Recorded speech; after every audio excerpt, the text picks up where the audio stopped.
एक बार पति पत्नी अपने गधे के साथ कहीं जा रहे थे तो लोग उन्हें देखकर हंसने लगे और कहने लगे, ये दोनों कितने बेवकूफ़ हैं, गधा होते हुए भी पैदल चल रहे हैं। दोनों ने सोचा बात तो सही है, इसलिए वे दोनों गधे के ऊपर बैठ गए।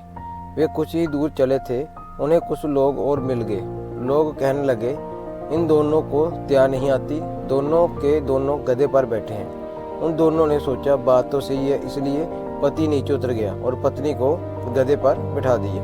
वे दोनों कुछ ही दूर चले थे कि लोगों ने उन पर हंसना शुरू कर दिया और कहने लगे, देखो जोरू का गुलाम बीबी को गधे पर बिठाकर खुद पैदल चल रहा है। उन दोनों ने फिर से सोचा।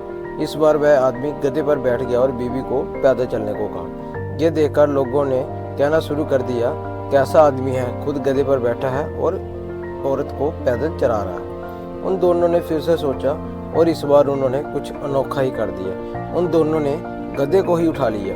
यह देखकर लोग हंसने लगे और कहने लगे, इन पागलों को देखो, इस गधे पर इनको बैठना चाहिए, इन्होंने उसे ही उठा रखा है। दोस्तों, इस कहानी से मैं आपको ये समझाना चाहता हूँ कि लोगों को कमेंट करने में मज़ा आता है। आप कुछ भी करो, लोग कुछ ना कुछ जरूर बोलेंगे, इसलिए लोगों की बातों पर ध्यान मत दो।